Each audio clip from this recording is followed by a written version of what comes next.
Hello! I hope you're enjoying the Girl Guiding Anglia Midsummer Sleepover, but it's nearly the end of the day and it's time for bed. So I'm going to read you 3 stories. The stories are from a book called Good Night Stories for Rebel Girls, and I'm going to read you the stories of 3 real-life women who did amazing things. The first is Ada Lovelace, the mathematician. The second is supermodel Alec Weck. And the third is weightlifter Amna Al-Haddad. So, grab a stuffed animal and your camp blanket and let's get started. So this first story is about mathematician Ada Lovelace.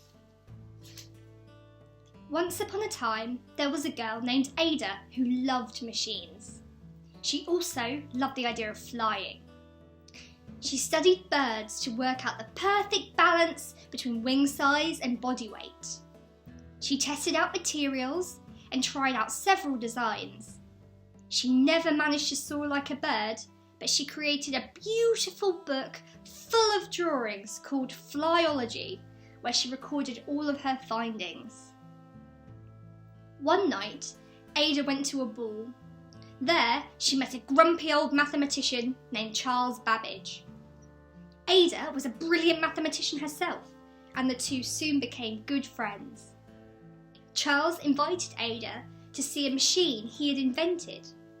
He called it the difference engine. It could automatically add and subtract numbers. No one had ever done that before. Ada was hooked. What if we built a machine that could make more complicated calculations, she said. Excited, Ada and Charles started working. The machine was huge and it required an enormous steam engine. Ada wanted to go further. What if this machine could play music and show letters as well as numbers?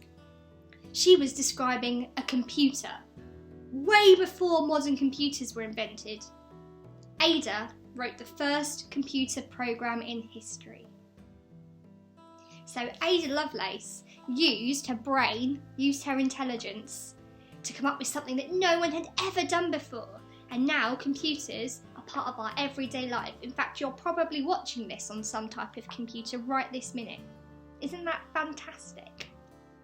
And wouldn't it be great if you guys at home could work towards your inventing badge or your aviation badge, because Ada was really interested in flying machines. You could be the next Ada Lovelace. So the next story I'm going to tell you is about Alec Weck, who was a supermodel. She was born in the 1970s, so a long time ago, before any of you were born.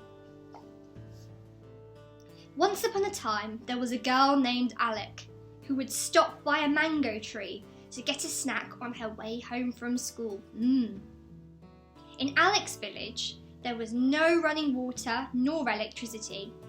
She had to walk to a well for drinking water, but she and her family lived a simple and happy life.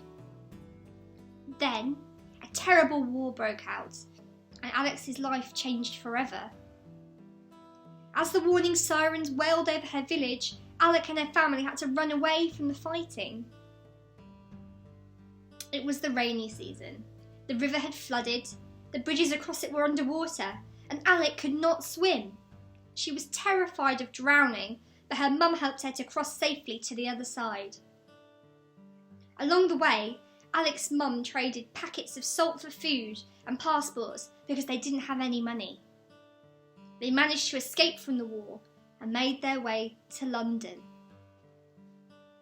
One day, she was in a park when a talent scout from a famous modelling agency approached her.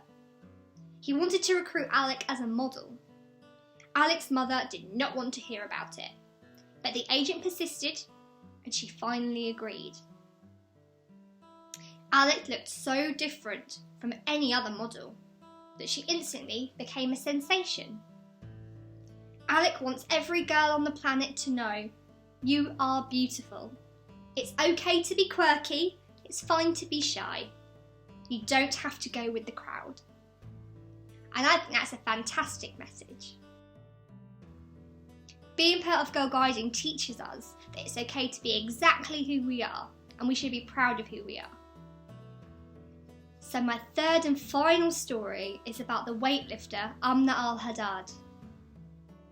Once upon a time, there was a journalist named Amna.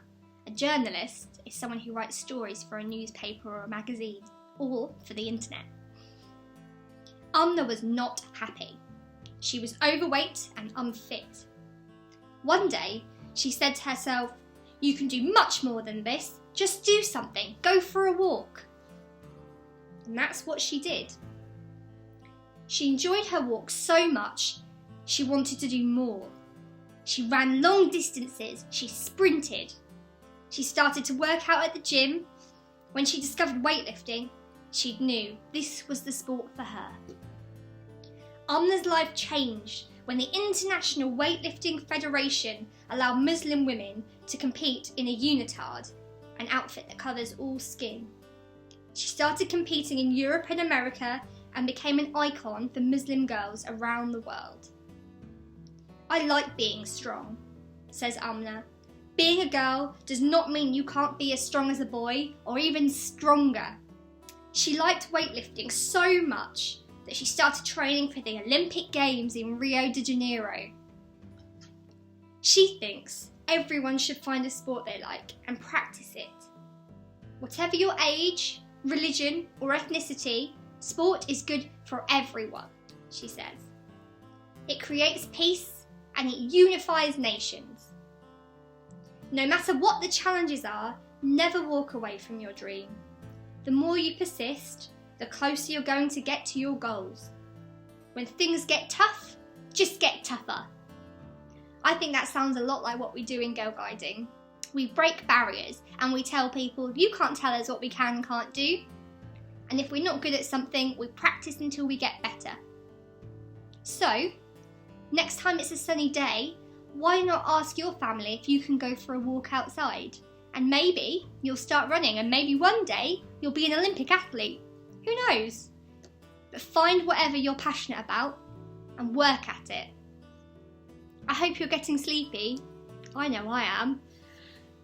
I think it's time for bed. Good night, everyone.